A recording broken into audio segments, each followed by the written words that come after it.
Hey everybody, Joe Joseph here for thedailySheeple.com, and this is your news shot. So The Hill has economist Armstrong Williams as a highlighted contributor, and he wrote an article, "The Federal Reserve is setting America up for economic disaster." I have to totally agree with him, and to make his point, he actually highlights G. Edward Griffin's book, Creature from Jekyll Island. This is huge, huge, that The Hill, which is really not an independent media company, would go and highlight something like this. But he writes, I recently had the opportunity to read The Creature from Jekyll Island by G. Edward Griffin, a prodigious tome dealing with the circumstances surrounding the creation of the U.S. Federal Reserve System. And he was taken aback by some of its provocative assertions. Well, we know this. We know that the evidence is out there to show that the Federal Reserve Act and the subsequent and the income tax amendment to the Constitution was not, the act itself was not passed in a morally, ethically type of way. They did it on Christmas Eve. They ramrodded it through with a half a Congress missing. And then, of course, the income tax amendment to the Constitution, which was ruled unconstitutional multiple times by the Supreme Court, was never truly ratified. And there's paperwork to back that up. Now, he says, I was taken aback by some of the provocative assertions. One was, America joined World War I largely to help bankers profit off the war, despite a long-standing Monroe Doctrine that prohibited our involvement in European affairs. Why else would we go over there and do it? Think about it. And look at the money trust and who was involved there. That's all I'll say.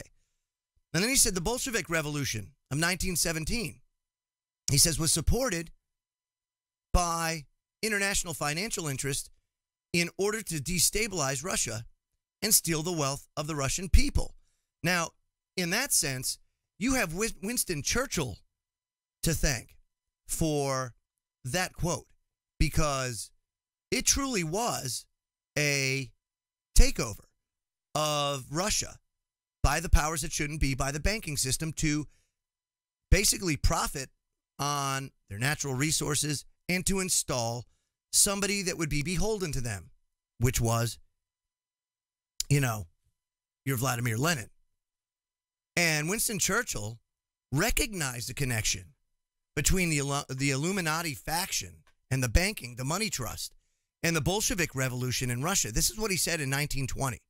Quote, from the days of Spartacus Weishaupt to those of Karl Marx to those of Trotsky, Bela Kun, Rosa Luxemburg, and Emma Goldman, this worldwide conspiracy for the overthrow of civilization and for the reconstitution of a society on the basis of arrested development, of envious malevolence, and impossible equality has been steadfastly growing. It's played a definite, recognizable role in the tragedy of the French Revolution.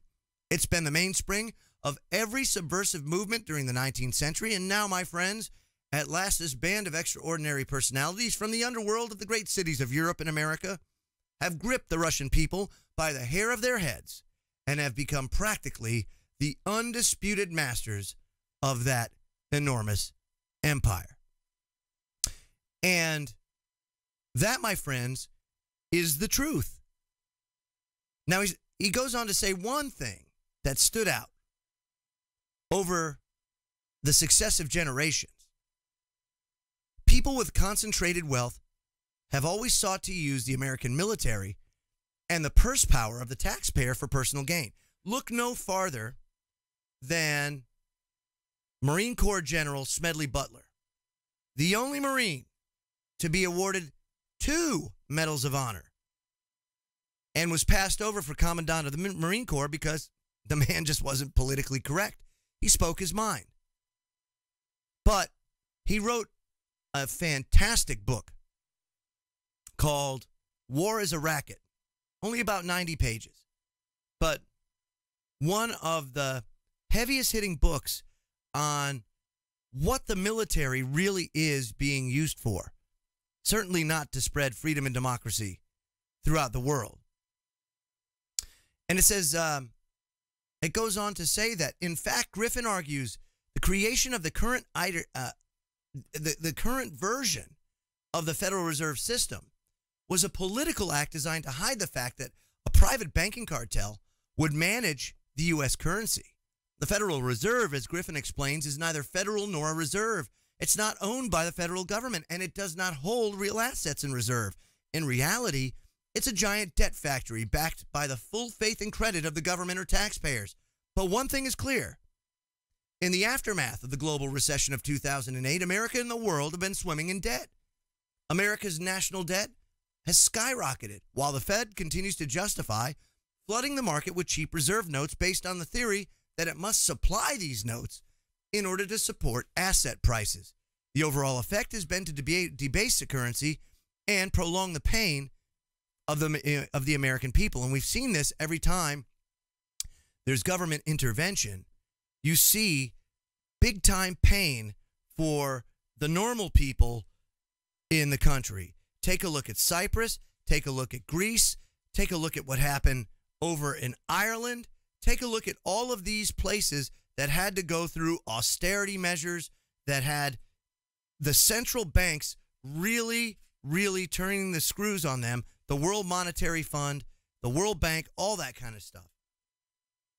It is a racket. And of course, now we're seeing huge asset bubbles out there that you never know what the contagion will be that bursts that bubble. But almost always, there will be a contagion. You don't know when, and you don't know what it is, but you know it's coming. And that's why you see so many people sounding the alarm, because we're seeing asset bubbles come up that haven't been seen since the Great Depression, not even since 2007, 2008. I mean, this is the scary part of it. And this is why a lot of people think a major correction is on the way. It also goes on to say, as an entrepreneur who owns real assets, real estate, spectrum licenses, and a publishing library, among others, he says, I was able to benefit, at least on paper, from the Fed's asset inflation strategy. I've been able to refinance my debt at attractive rates and seen asset prices, but not necessarily values, climb. But others, especially workers who derive the bulk of their income from salary instead of capital appreciation, and savers, i.e. retirees living on fixed income, have lost under this post-recession scheme. Workers lost because their spending power is diluted drastically over the past 10 years. The cost of housing and energy have continued to rise in areas where the highest concentration of jobs are located. For example, a young college graduate who wants to earn a high salary in the tech industry has to live in Silicon Valley, where even a base salary of $100,000 won't enable them to purchase a home. Home prices are so out of line with average salaries like cities in San Francisco and Los Angeles that they're seeing epidemic homelessness that's never been experienced since the Great Depression of 1929. I mean, you're seeing major camps popping up all over the country, especially in metropolitan areas where it's becoming a crisis. It says savers have lost because the interest income that they were counting on, earning for most of their lifetime of saving, has dwindled next to nothing. These days, in most cases, you actually have to pay the bank to keep your money there. And so many retirees have to tap into their home mortgages or take out a consumer debt loan or something like that just to survive. And as America's faced the largest retirement boom in its history, the retiring baby boomers, more than 2/3 of them don't have enough to save, enough saved up to retire comfortable. And on top of that, the Social Security system that was supposed to be the backstop against poverty for older Americans, guess what? It's practically insolvent. And the unwieldy national debt is also causing friction for entrepreneurs. Governments have sought to increase taxes, regulation, and fees on entrepreneurial activities in order to service the ballooning debt. And this, of course, has sucked critical capital out of the system that entrepreneurs need in order to grow a business and drive employment. So with consumers still reeling from the Great Recession, demand for goods and services, of course, are lagging employment growth by a significant margin. And that is further constraining opportunities for entrepreneurs.